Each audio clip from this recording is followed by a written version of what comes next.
Awesome. All right. It is Nurse Cast episode time.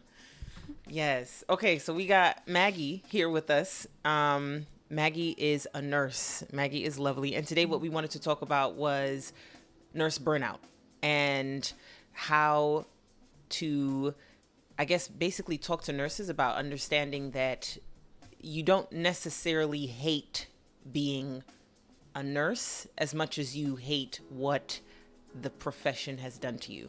And there's the option to look into ways to fall in love with nursing again. Yeah. But we're gonna start from the very, very beginning, and we're gonna ask Maggie why she became a nurse. Hello. I'm so happy to be here. You are incredible. Thank you. Yes, I love what you're doing. I love this topic. I think that a lot of people could have a lot to say about it, and I'm honored that I get to talk about it with you. I became a nurse when, I guess I shouldn't say when, because I became a nurse after I passed my exam, but I thought about becoming a nurse since I was 6. Mm-hmm. 6. Yeah, 6 years old. I actually was a patient when I was a kid a lot. I was really sick, and I was in some case studies for hydronephrosis and like frequent kidney infections. Oh, wow. Yeah, I know. I couldn't get my system to regulate itself at a young age, which is fine. But the doctors and nurses that I had that took care of me during that time, they weren't really like the best at explaining what was going on. They didn't spend as much time with me as a 6-year-old needs, you know, someone to sit there and tell them, hey, this is what is going to happen. This is how long it's going to take. Yeah. They kind of just baby talked to me and just were like, you're going to be fine. You'll be fine. And even though that's true, I was fine and I'm alive today. And like, thank God for all that they did for me. Yeah. It did have a hand in creating some aversion, for me to like medical professionals, especially adults, because I knew that they didn't tell the truth. Right. If I asked them, is this going to hurt? They would say no. And it definitely did hurt. And it definitely hurt, you know, especially like things that require a lot of vulnerability, like catheterizations. Yeah. You know, as a kid, someone should warn you, you know, if that area of your body is going to start being in pain. Yeah. And my mom would be really good about, you know, saying like, no, you can tell her it's actually going to be painful for the next 10 minutes and then it's going to be over, just for her to brace herself. And I'm not saying that that's the solution for every kid all of the time, because I think, you know, even adults sometimes, like, we're not ready to accept it. We're not ready. No, like, don't always tell me what to expect, because sometimes I can't handle it, and that's okay. Just like, let it happen. Yeah. And I'll deal with it when it happens. Yeah. Exactly. But like, I don't know. I just remember feeling as a patient, I think I could do better. Yeah. I think I could communicate better. I think I could provide kids specifically with like more ease.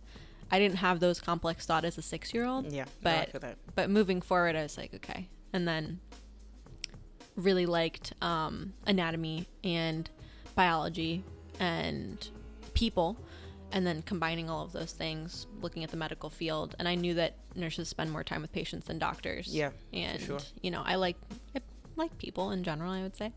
Well, that's nice. I don't. Yeah, I don't know. I'm kind of making a lot of bold statements. I don't know.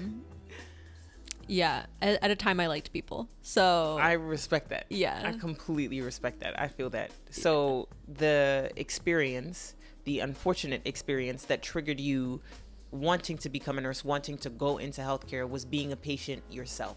Yeah. And feeling like you could be in the same shoes as your nurses and doctors and perhaps do it better. Yeah, feeling like my needs maybe weren't being met. Yeah. And that there was something that I saw that I could maybe change. Yeah.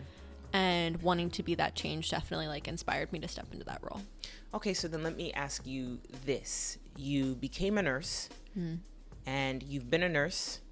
At what point during nursing did you feel like that desire that was developed from 6-year-old Maggie being in the hospital, at what point do you feel like that was in question? Like, at what point do you feel like that was not necessarily something that you were quite as passionate about anymore?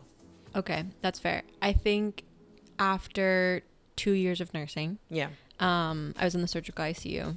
Incredible people. I loved working there.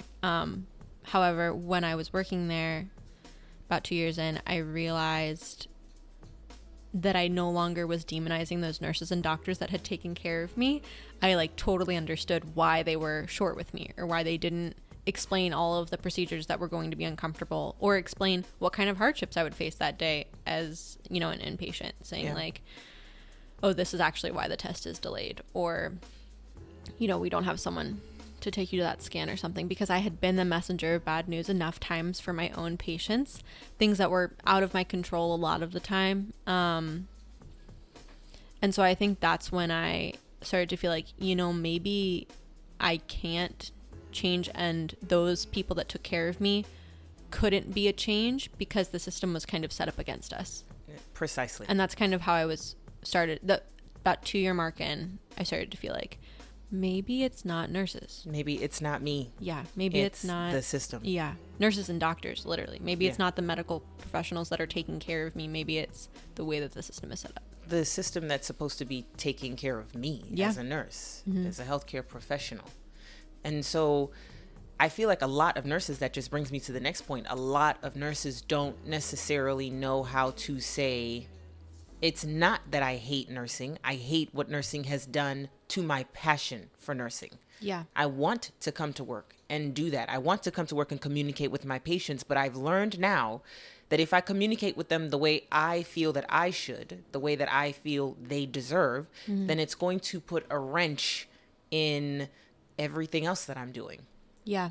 It'll slow me down with the rest of my patients. It'll set me back because I don't have the support system, because the system isn't set up to support me. It's set up to hurt me. Right. And I remembered working at this one facility during a contract, and I don't know what it's called at a bunch of other hospitals, but as far as understanding the position, there's an extra nurse. He or she is there to offer assistance. Like, they don't have patients.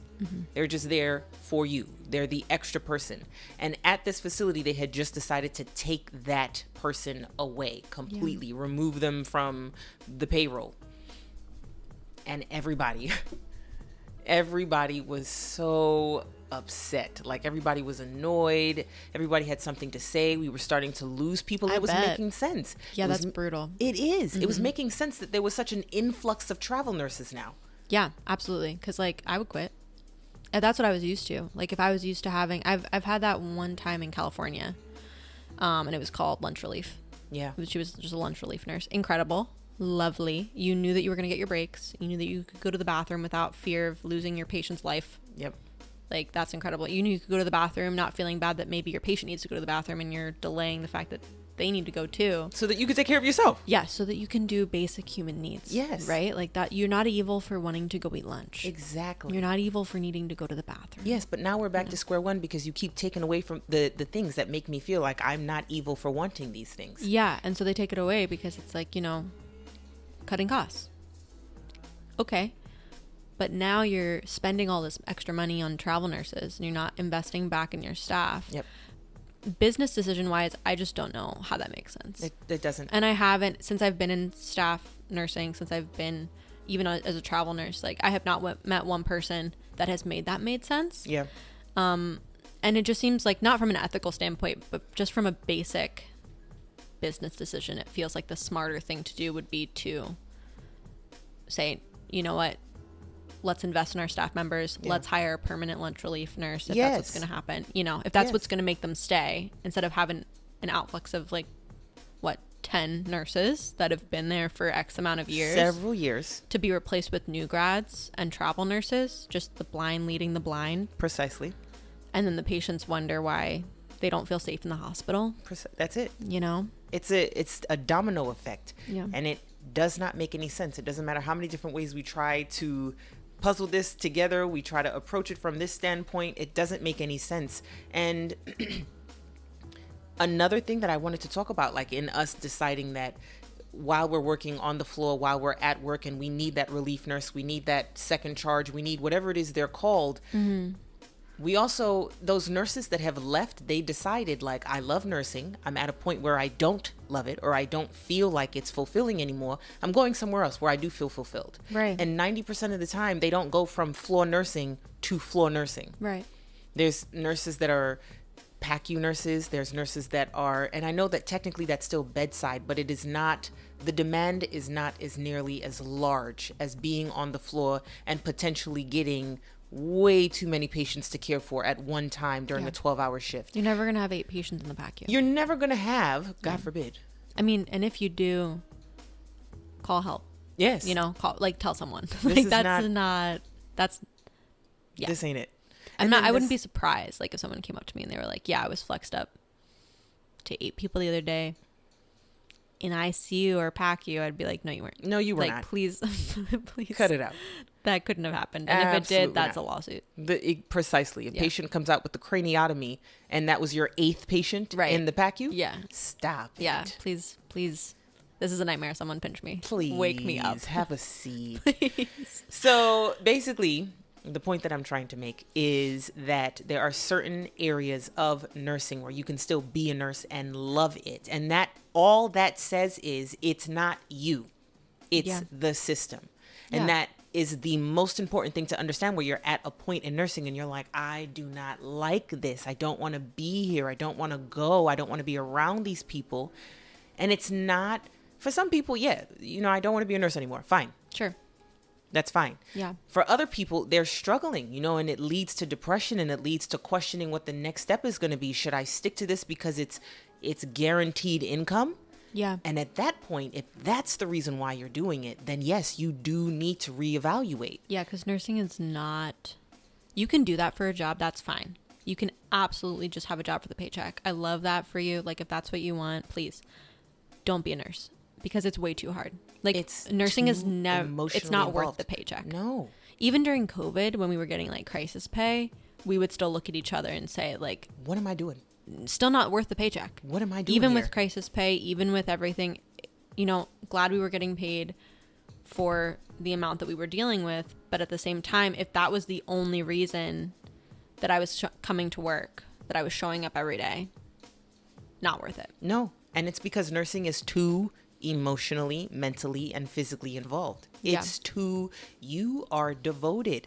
You go to work, and if you don't have a certain frame of mind where you are there for the patient, to advocate for the patient, to fight for the patient, you can't be there. It's just I can't tell you how many times being on the floor, like, I hear other nurses that I am surrounded by, that, and everybody is always like, you know what, I had to call the doctor 3, 4, 5 times to get him to understand that we can't keep giving X amount of medication, or it's leading to this, or XYZ. And, you put 2 and 2 together, and I can't understand the doctor didn't, it's always, if you don't care, it will be abundantly clear in the care that you offer to your patients. Absolutely. And there's no hiding it. Yeah. So when it does get to a point where you're beginning to question why you're here, how much longer do I need to be here? Okay, but that paycheck looks good. Then there are things that you need to reevaluate. Absolutely. And I feel like before you start to reevaluate yourself, before you start to go hard on yourself. Yeah, and question, am I depressed? Exactly. Which maybe. It might be. That's okay. And that's fine too. I mean, it's totally not fine. But happy that we're figuring that out. Exactly. But like, it could be your job. Exactly. Especially if it's every single person that you started your nursing cohort with. You're all looking at each other and saying, are we the problem? And anxious? All of us? Did we all get depression at the same time? All of us. Yeah.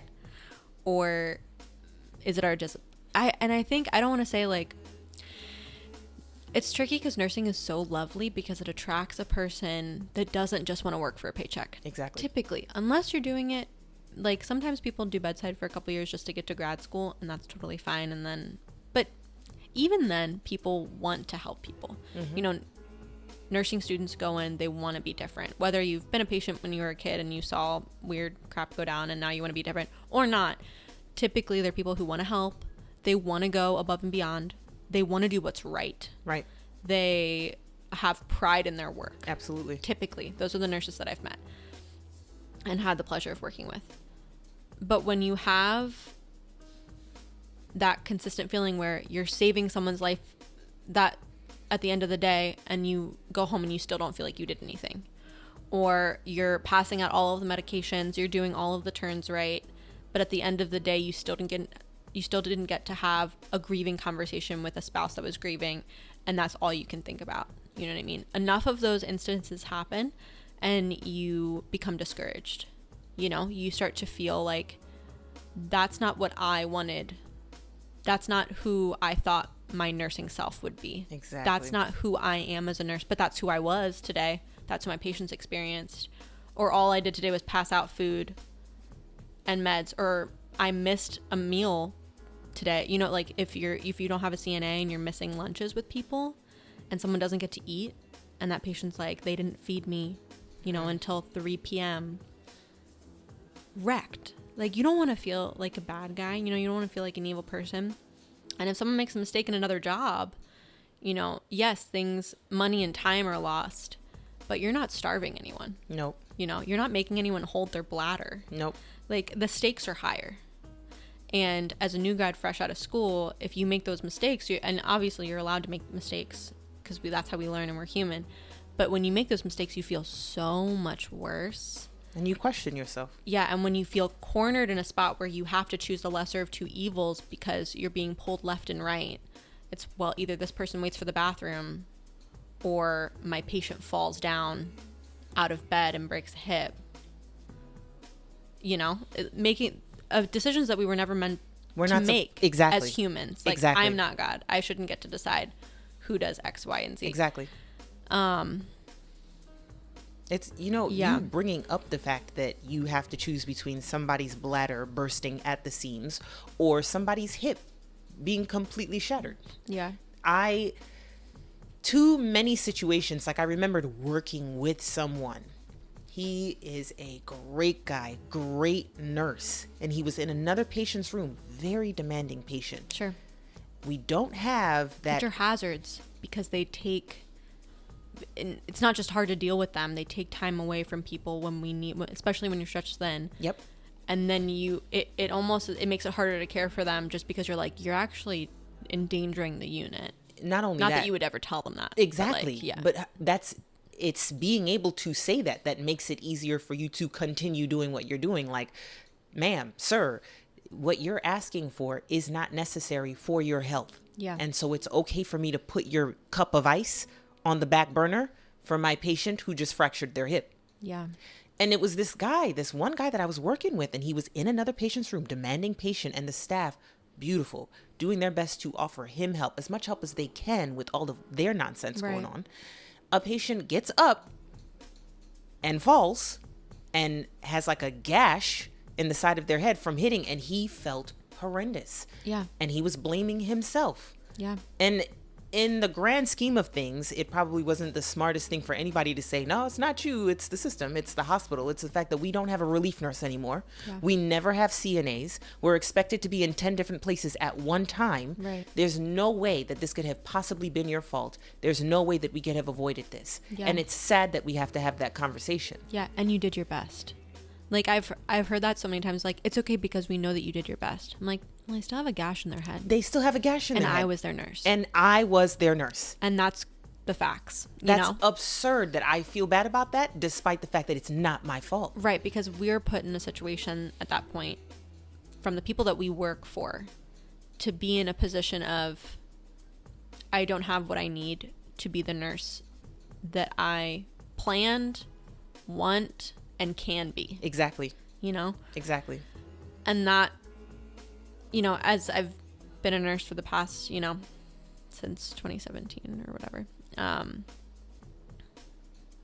I've experienced that feeling enough that eventually it contributes to depression. Well, maybe anxiety. I don't want to do a good job. Precisely. I've never felt that way in my life. I've never felt that way. Maybe busy work, but that's it. But it really cuts excellence at the ankles. Yes, it does. It's okay, well, you're doing the best that you can and that still happens, so why are you going to try to do your best? Why am I trying? Exactly. Yeah. And why are we at that point now? Mm-hmm. A lot of people, when I have conversations with certain nurses, I feel like they face too much judgment. Like they're afraid to say, I don't want to do this anymore, I'm tired. Yeah. And then they're met with, well, you signed up for this. No, I didn't. I did not sign up. Signed up to help people. Exactly. Yeah, that's what I thought this was. Exactly. Yeah, I thought we were helping sick people, but we're just managing them. We're doing the best that we can to manage them with babysitting pennies. Yeah. And it's not fair. And I'm not saying that's I don't think that that's all of nursing. I agree. And I don't think that it's, every floor, every unit, every hospital. Agreed. But it's too often. Exactly. So there's too many of them. It's too many. Yeah, it's not like I worked at this one place and this happened. It's like, it sounds like I've my seen place. this a lot. Sounds like, the other nurse's place. Sounds like 10 other nurses' places. Yeah, people will be like, yeah, me too. No, that's how it is. That's just how it is. Nursing's crazy. And I think, yeah, nursing is crazy. Nursing was crazy before COVID. Nursing was crazy. That's another thing. They shed a lot of light on the COVID situation, which was tragic for a lot of people. Yeah. And that's something that I'm more than willing to acknowledge. However, that being said, at the beginning of every flu season, it's inundated. Every single COPD patient, every single emphysema patient, every single asthma patient, patients that are allergic to the flu shot that didn't know, like there's an influx of respiratory patients in the beginning of that change, like fall to winter, even summer to fall, like that season where sickness is like a second skin. Yeah, everyone and their mom. Complete, like the hospital is packed. Yeah.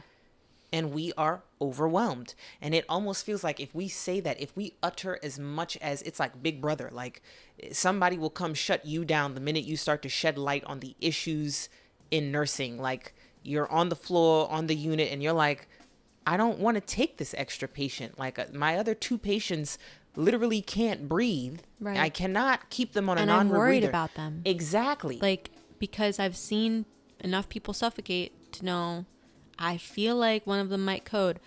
And that feeling is not enough for people to pay attention. No, it's not. And it, let's say they don't code. Let's say you are wrong. Praise God. They will eventually. But also, even if they don't, the fact that you're a professional in your field and you have enough knowledge and data to say, I think that this is a high risk person. They don't belong here on this unit. Maybe they don't belong here on this unit, but even if I'm worried, and even if they are here, can we change my ratio so I can give them more attention? So I can do the job that I need to do. Any other profession, like, people at least have to hesitate and listen for a second. They don't always have to, give you what you need. I've never done any other profession, but I've heard, my friends be like, this portfolio job was too big, so you gave me a longer deadline or something like that. We don't get that. If you even utter, I don't think I can take a patient, and it's in the acceptable ratio for what your hospital has decided, you are lazy. Period. You're unprofessional. You don't know how to manage your time well, and you have poor judgment. Like, there's no positive. There's no, thank you for critically thinking. Thank you for bringing this to my attention. Yeah. Because you're absolutely right. Because this patient is not safe with you having 7 other patients. Yeah. And I've had managers say, I see that, and I'm going to put on a pair of scrubs and I'm going to start taking patients. And I respect that. And we're going to do the best we can do, and it's not going to be enough, and we're going to have to be okay. And because I respect it's the best that we can do. Exactly. And I have appreciated them so much. And charge nurses who do that, when charges are in the numbers or flexed up, they'll take patients, same thing. But it's always that mindset, and I just can't help but feel that it's not charge's fault. It's not manager's fault. It's why are we continuously why am I as a nurse, which I would consider still a young nurse, less than 10 years. Yeah. Right. Why am I still feeling like that happens way too often? Exactly. Every day you go to work just afraid of what's going to be put on you. Exactly. Yeah, it's not far and few between. It's frequently. It's devastating that it takes a patient's life being in question for people to begin to start putting fire under their backside. I remembered having a patient. This was one of my first nursing jobs, and I was so afraid to say something because I didn't want to be seen as one of those nurses who she doesn't know what she's doing. Well, I don't, because I just became a nurse. Yeah. But I do know that Facts. I'm not comfortable. Yeah, I'm learning. I'm uncomfortable. And I don't know why I'm uncomfortable. Exactly. So if someone could come in and say, I see you. I see why you're uncomfortable. Let me train you in how to feel comfortable in these weird situations. Yes. Yeah, that come up. because there's a lot of them. There's plenty And that's of why them. seasoned nurses are incredible. Yes. They really take you under their wing and then be like, I know you're probably freaking out. I'm like, I'm sweating. They're like, it's going to be fine. Ain't no big thing. Yep. And this is why. Yep. And with floors being made of mostly nurses with like 2 years of experience and travel nurses, there are none of those people. It's just like, There's not as much support. Don't feel good. Yeah, but there's then no this one to other tell me person- it's going to be fine. Because nobody Because thinks no it's one's gonna be seen fine. it be fine before. Exactly. Yeah. Exactly. Not to say like, you know, nurses with 1 to 2 years of experience, more power to you. Like, Yes, absolutely. respect. Thank you Absolutely. for being here. We love you. But, you know, experience comes with time. Yes. And There's no, if you cannot teach me about something that you've never experienced before. yeah, and that's fine. No one's asking you to, but kind of like that's kind of where we are. That's like, where we are, though. I'm not asking you to, but your institutions put you in a place where your You whole don't floor have a is made choice. of 1 to 2. Yeah. You're going to have to either lie to me and tell me that you've seen something like this before and put everyone in danger, or you're going to have to tell me, no, I've never seen this before, and we're both going to be just the blind leading the The blind out blind here. leading the blind. And The blind leading the blind. and there's just like, okay, yeah. Like that, just is like, yeah, this is how it goes. This is it. And that attitude is crazy to me. It should be a last resort attitude, but it's almost like a survivor attitude. Like It is, yeah. It's like, well, I guess I'm just gonna have to shove down the panic and figure this out. It is what it is, and that sucks because this patient's oxygen level out of 100% is like 76. Yeah. How did we get here? Yeah. I just remembered having a patient on the unit that I was working on a non-rebreather, which is, for those of you who aren't in the medical profession, it's basically I don't know how to describe it. Like, it's a mask that you use for patients who are having a hard time, not just on like simple measures of helping them breathe, but even a little bit more complex measures of helping them breathe. Like, the non-rebreather is almost like an indication that We could be heading towards something that's unstable. exactly. We like, might we're not not getting be. better. Yeah, we might not be, but we're getting close. We are. Yeah. And I don't like that. And so I had a patient whom we started with the nasal cannula. That was not working out because after you get to a certain point on the nasal cannula, you have to switch the mask delivery system. Yeah, it's and like so we 6 went liters or something. E6, yes. Yeah. And so we go to a simple mask, dead mission. 5 liters. I think it's the same. It's- simple mask and nasal cannula. I'm pretty It's sure the same thing, Yeah. but I'm in my But if like, they're mouth breather, it would help. It like didn't if they're even. only right. girl, so. it didn't make a single difference. I'm I so just sorry for that. I'm personally, I apologize. we went from nasal cannula to the simple mask, and in my mind I'm like, I don't know if this is doing anything, sir, but I don't like that your oxygen level has not gone up, not even in the slightest. It's looking bleak. It's looking sad. It's and giving I'm unstable. shaking. Okay. I'm sweating. Can it scooch over? Yeah, I'm gonna sit here with you. I need some oxygen. Do you want to watch cartoons? Should Yeah. we put cartoons on? Because I don't know what who's else coming to do. help because I- all you have is me. All you have is So- me. Yeah, so I told my charge nurse. And I remembered him coming into the room with me. And he was like, oh, no. We can't do this. We can't have him here. He was like, you have him on a non-rebreather. Yo, that happens all the time. And this, And as a new nurse, the pit that develops in your stomach is so massive when your charge nurse just comes in and like instantly is like, no. just what is that woman's name on The Devil Wears Prada? She's like, we'll have to call Leslie to manage the press. The person that Meryl Streep plays. Oh, I was just going to say Meryl Streep. Like, Okay. I don't even remember her character name. Yeah, whatever her character name was that she comes in. Like, that's how I feel who is scolding me whenever my charge nurse comes in. It's like, no, we can't have this. I'm like, I'm so sorry. Throw it all out. Throw it away. Start over. I'm sorry. But like, he was so, and it's charge nurses like him that I love, that I felt comfortable going to and saying something's not right. And he would come in and be like, no, you're right. Or he'll be like, well, it's okay. I get why you're uncomfortable, but it's okay. But he didn't do that. He came in and was like, no, this isn't good. I don't like this. Not with this kind of patient, with this kind of history. And what sucks is that at that time in the shift, I hadn't even had the chance to sit down and read look. the chart and learn about my patient. No, you probably wouldn't have time at all that shift. You know what I'm saying? And Yeah.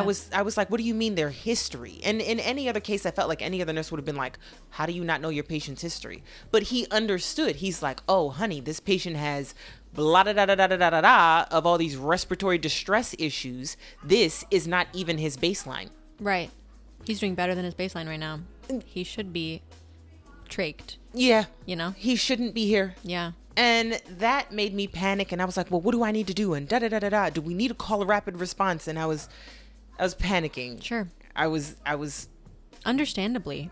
It's a scary thing. Yes. So after that situation was all taken care of, I felt like moving forward that entire shift, I felt like I used him as a crutch. Like before making simple decisions, I kept running to him. And he offered reassurance. He's like, Ashley, you did the right thing. Like we took care of the situation. And that reassurance was what I needed. Absolutely. Because even with me acknowledging that something was wrong, I still felt like it shouldn't have been wrong. And I was the reason that it was wrong. Absolutely. And I didn't know. Because it's your patient. Exactly. So it's your responsibility. After you get off orientation, you have 13 weeks of experience. And you are responsible for making only right decisions from here on out. Only right. Never wrong. And if you have a question, don't ask because that's embarrassing. Oh my goodness. That is definitely something that needs to be talked about. Like new nurses given shit for asking questions. Or experienced nurses. Even anyone. Nurses with 5 years, they're like, shouldn't you know this by now? I hate that. I'm like, oh, that's not helpful. I need you to helpful. answer the question because the patient's I need an answer for my patient. Yeah. I'm not coming to you so that you can school me. I'm coming to you so you can answer this question. And if you don't know the answer, Sugar Plum, okay, tell me to go somewhere else. Like, don't make me feel like crap. Yeah. And I get it. I do understand. Yes, we should know certain things by the time we've reached XYZ milestones. Something to bring up in an annual review or a quarterly review, something that to bring up to the manager to say, why aren't you remembering, how to escalate care, or why don't you feel comfortable with these medications or whatever. Not something to bring up when I need help for a patient, because at that point we're both delaying care. Exactly. Yeah. Just answer me. Mm-hmm. I think, another thing that irritates me and something that I also feel like feeds into the burnout and it feeds into nurses questioning being a nurse is the lack of support. I remembered one of my first job. I was not a fan of my preceptor, and I did not feel, I think that because of that experience, the poor relationship that was developed with my preceptor, I immediately felt like because she had ample experience where she was and she knew people and I didn't know them, that my support system was based on my relationship that I had with her. And because I didn't have the greatest relationship with her, I felt like I didn't have a support system. And so I felt like I couldn't get out of there fast enough. My second job, I loved the people that I worked with. And that made such a huge difference. Yeah. Game changer. Huge difference. So empowering. And it switched my entire, because that first job, I was like, I don't know, nursing? This is nursing? Yeah. It's like cutthroat. Yeah. They're like, oh, you don't love that nurses eat their young? I'm like, what? Why? Who would love that? Why would I love that? Yeah, I'm not. And maybe it works for people who are really competitive. I don't have time for that. Or they love a challenge. I don't know. It's like, well, let me prove myself to these people that visibly don't have faith in me. Don't want to be around me. I don't know. I don't think we're in the minority to say that's hard to overcome. I'm not saying it's the worst thing that they could do. I'm just saying it is hard to overcome. It's not the best thing they could do. No. It's not super helpful. It's not. For retention. And if that's what we're coming back to, if we're saying the problem to burnout is primarily staffing and the fact that nurses aren't staying, the culture of a work environment has a lot to do with it. A lot. Yeah. And if we're being made, if those cultures are being created because of the regulations and expectations that the higher ups have put on nurses, and I think that is the case, then we can't blame catty nurses just for cattiness. Nurses I don't think that they come out catty the womb just catty. Yeah, I think it's because we don't have time for this. We're tired. We don't have time for your imperfections. We're really tired. we have too many patients to take care of for you to be making mistakes consistently. Like those are the perfect ingredients, I think, for that kind of for a toxic environment. Yeah. An environment that a nurse would not want to stay in, an environment that makes a nurse question being a nurse. Yeah. And it all boils down to you more than likely are a good nurse because you have good intentions and you have the desire and the intent to learn. That, I feel like those are perfect ingredients to turn into a well-rounded nurse. Beautiful. Great for the patients. Great for best, like, standard practice. Period. Yeah. But you immediately go into an environment where so many nurses are already stressed. And then your preceptor's like, oh, God, you want me to train somebody in this hellhole? Like, your experience, that already cut off. Like, it's already destroyed. It's already obliterated that first year of nursing experience. And so you're going to walk out of that with a tainted mindset of what it means to be a nurse. And then it just kind of feels like everything beyond that is downhill unless, you develop a support system outside of nursing. Yeah. And that sucks. Yeah, it does. And I think it does suck. I mean, yes, it does suck, period. Yeah. I think my experience pre-COVID, I don't know if nurses will ever get that experience being trained from here on out. Yeah. Because it's changed so much. What to expect, patient ratios, even like how to order medication or like how to do things changes a lot just for infection control.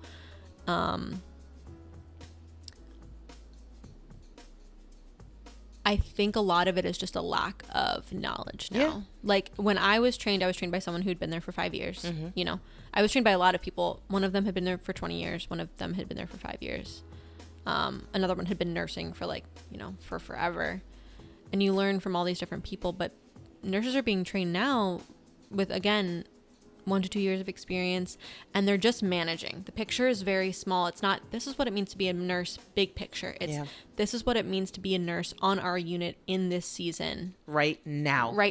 And that's all I know, so that's all I can give you. That's all I can tell you because I've worked nowhere else. Yeah, and I don't know if that's helpful.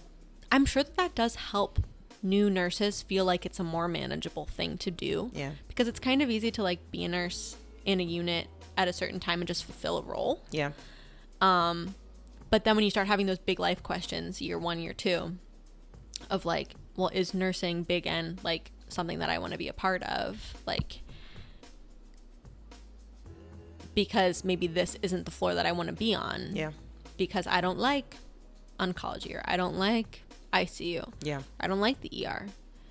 And like we were saying before, it's hard to even figure that out. Like if it's your discipline or if it's you. Yeah. You can't really always tell, am I depressed or is it just my discipline or is it just nursing in general? Yeah. I think, and that's another thing that I want to visit, leaving the discipline and going into a discipline where it's not, and a lot of times, this is another thing I want to say. Mm-hmm. Nursing is hard work in general, period. Yeah. So it makes it better when you have a support system, Absolutely. when you have people that you're surrounded by that are willing to offer you support and that are willing to offer you that backbone that you need. But it becomes, it's not just difficult when you don't have any of that. Now it is draining. Yeah. And so it's not that people are running from the work. It's not that people are running from what they said they were going to commit to. It's just that they're running from that feeling that they get at the end of the shift, and they have every right to run from that. Dread. Yes. Yeah. That Fulfillment. feeling. Exactly. Yeah. And I want more than anything to be able to stress that it's not you. You are not the problem. Yeah. It is the system. It is the fact that you keep being flexed up to 10 nurses instead of 8 because 8 is normal, which is absurd. Which is not normal. It's not. Yeah. Nothing and about if it is normal. Let's reevaluate. Why is it normal? What have we shown that is good for patients? Like, have our falls incidents gone up since we've changed our ratio? You know what I mean? Like, let's use data. Let's look and see. is it actually okay that this is our normal? Exactly. Or are we in crisis mode? Yeah. And if we are in crisis mode, let's label it as such. Exactly. And let's not make our nurses feel crazy for feeling like, why can't I do a normal workload? Exactly. Because this is not a normal workload. No, it's not. And it hasn't been for years. It has not been. But it is now. And I think we talk about it in passing. Have you seen that? Yes. Yeah. Like people will be like, okay, it's just crazy times. Like, just like, yeah, this is just the normal now. No. Too bad, so sad. And I'm like, this is our life. This is not okay. Like these nurses don't want are this to be my life. 25, 20, 22, 25, 28-year-olds freaking out because they've picked a career that they thought they were gifted in. Yep. And they're going home every day feeling unfulfilled. Exactly. And overwhelmed. Exactly. And like a bad nurse. Yep. Because there's something inherently wrong with them that they just can't get it together. Exactly. When it's so much bigger than that. It's bigger than you. Yeah. So no, I don't think that you hate nursing. I don't even think that you're really burnt out. I think that you are bogged down by the pressure that the industry, that the system is having a hard time managing. Either they're having a hard time or they're refusing. Or they're deciding not to manage it the way that's necessary to make nurses not feel like they've made a poor decision. I'm in a Facebook travel nursing group. Mm-hmm. I don't know if at some point during the podcast that we can show the clip of this nurse literally filming a video of her sitting in her car in her uniform crying about the fact that she was bullied into flexing up from 8 patients to 10. Yeah. Because everybody else had 12 and she was the only one that had 8. Yeah. And she was getting grief for it. That checks out. No savings. So, like, I need a contract that I can start fast, that is going to pay good and isn't fucking shitty. Somewhere that you've sent someone before, that you know that I'm not going to have 8 patients by my goddamn self. Who can do this, man? Like, why are these other nurses not standing up for themselves? Those other nurses had 10 patients with no tech. Like, literally towards the end of the clip, she was like, why isn't anybody else speaking up about this? Yeah. Like, I felt for her. Like, she was in tears. She was like, why am I, at the end of the day, essentially what she's saying is like, why am I being made to feel bad for speaking up for what we deserve? Yeah. Like, we don't deserve this. Yeah. It's exploitation. It's horrible. It is. And I've never been in the military. I don't have any plans to be in the military. Yeah, me neither. But it reminds me of like movies or stories I've heard of war. Yes. When people are just like, we're making do with the bare minimum. I don't like it. Because this is all that we have. So get it together and get with the program and dig deep, because this is all we can do. And the answer is that's not true. No, it's not. It's not true. That's a lie. Right. And I think like we do have cultures of nursing and whole staffs like that will stand by that of like, we work really hard here and we deal with impossible things every day and we take pride in that. And kudos, like that is not for nothing, but you don't, as a whole, as a nursing profession as a whole, we shouldn't make that the norm. Exactly. And if you do it, I think nurses would do impossible things every day, even if the staffing ratios were normal. Like, we don't have to make this harder than it is. Nursing's a hard job. Yes, it is. We don't have to spice it up. Exactly. With, struggling to time manage because we have too many people. And there are a lot of sick people out there, and we can't control when they get sick, how they get sick, Absolutely. how sick they get. Absolutely. But we can look at the past and say, what's our plan? Exactly. As a healthcare institution who our only job is to take care of sick people and prevent them from coming back. Because that is technically their job. That's us. That's not what it looks like. That's not what the business model looks like. No. But that is their job. How can we allocate our nurses? How can we foster better relationships with our employees? And I've seen a lot of efforts in this, I will say, like in recent years, like in the past year and a half, with more surveys, like more staff surveys, but I haven't seen a lot of permanent changes. I've seen a lot of Band-Aids. A lot of pizza parties. A lot of pizza parties. I'm lactose intolerant, bro. It's not working for me. It's not working for me. The stupid pizza parties. Listen, Yeah. I'm not expressing a lack of appreciation, but if you're going to do something and you swear that it's making a difference and you're showing appreciation, please don't take away resource nurses. Why don't you hire some people in here, okay? Yeah. Just do something that'll make us feel like you see that we are trying. Yeah. I And don't tell me no one wants the job. Bruh, Because, I know you're lying. yeah. Because I have some friends that will come.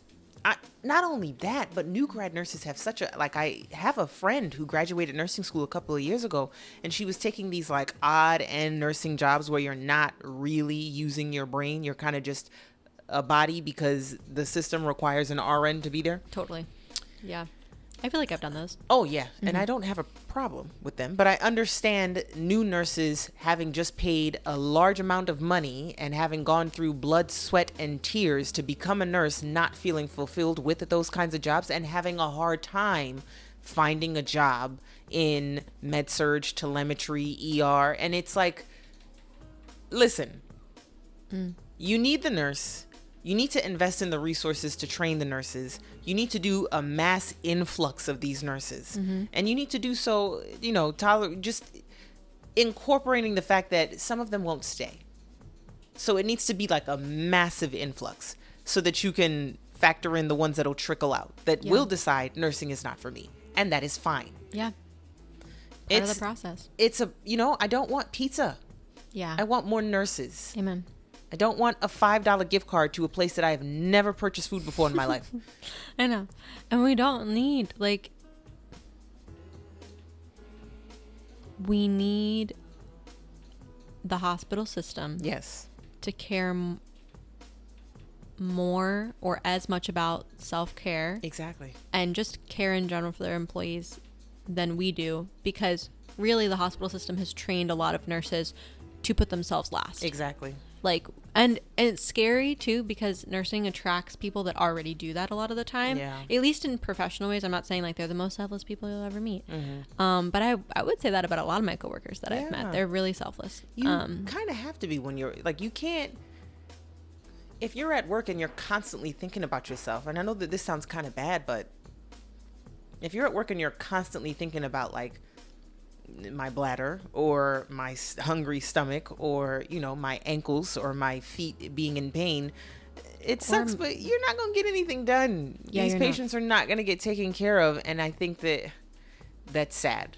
Like somebody needs to be thinking about us while we are thinking about the patients. That's management's job, because we can't do both. We can't, because we're human. And we're being asked to do both, and one's getting dropped. Exactly. And we are getting dropped because that's what we do. We are prioritizing the job. And that's another reason why so many other nurses, those seasoned nurses that tell new nurses, like, take care of yourself. Yeah. If you have to call out, because they will replace you in a heartbeat. They will. And it sucks that, work ethic is in question, but when I hear like certain nurses calling out back to back, like at first I'm like, oh my God, it's so annoying, that's so frustrating. But now I'm at a point where I'm like, I am tired. I'm not feeding another 10 mouths for the next 12 hours. Yeah. I'm tired. I respect your decision to call out. Yeah. I respect you acknowledging that you are losing your entire mind being here for these next 3 shifts in a row. Yeah. But also, if you're going to call out back to back, maybe work somewhere else. Right. Yeah, I agree. Yeah, I have a friend or I've had multiple people do this, but recently I've heard a story of my friend like having an agreement with a charge nurse. Like, it's funny because when that unit is well staffed. Yeah. And it's the only well staffed unit in the hospital. Oh. Right? So when they don't have enough patients to manage census, like if they don't have enough census to use all their nurses for that day, some of them will what's it called, like get called out, like they'll be on call or whatever, but they won't have to come in. But that never gets to happen because staffing will make that nurse come in, not tell them that they can't work on their unit, and then float them to another floor. So staff, like whole floors of staffs, that staff unit is punished for being fully staffed, because now their staff doesn't get to work on that floor all the time. Yeah. They have to float consistently Yeah. all of the time. And because that's just they're always fully staffed. because they're always fully staffed and no one else is. Yeah. And so then it discourages managers from keeping a fully staffed unit. Because you're going to take my staff anyways. You're going to take my staff anyways. And then they're going to be unhappy, and then I'm going to have to deal with it. Well, there's also, and this happened to me, where what will happen is if there are too many nurses working for that unit, they'll cancel you for the first 4 hours, and then they'll have you come in on that 4th hour because the chances of you being pulled at 11 p.m. is less than you being pulled at 7. Yeah. And it's crazy. Like, Weird. it's the amount of work and maneuvering that these managers have to do to try to protect their unit is absurd. It is crazy. The Respect. politics is wild. I mean, a giant headache. But also, why is the institution working against managers? Exactly. They're not doing anything like illegal. Like it's not weird Exactly. to just want to have a full staff. Precisely. That's They're not acting like crazy. we need to correlate cocaine distribution. Right. Like, I just They're need like, my something patients. suspicious. You know? Is Stephanie coming in tonight? And it's like, I don't know. I don't know. Well, We'll I know see. you texted her, and it's like, Oh God, here we go. like, You what are see, you talking about? Like, what is this place? Like, is this jail? Exactly. Because it's starting Oh, to feel like jail. But we've been chit chatting for a while. I do want to try to see if I can slide that video clip of another nurse complaining. She gave me her permission. We talked about it. So we'll try to slide that in there for you guys. But also, thanks, Maggie. Yes, For of coming. course. Oh my gosh, it was my pleasure. I've had the best time. Thank you. Yeah. Thank you. Thank you. Thank you.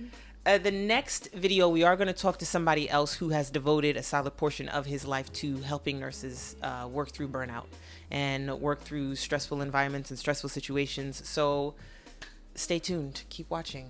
Thank you, guys. I'll be watching. Yay. Thank you so much. Thank you. Thank you. Also, check out my Patreon. Check out Blake Quake Beats. What's the name of your YouTube? Maggie Saki. It's my name. I'm doing weird crafts. She's doing weird crafts. You guys adventures. check her Yeah. out. Check her out. Check her out. Click the links in my caption and show me some love. That's so kind. Yay. Thanks.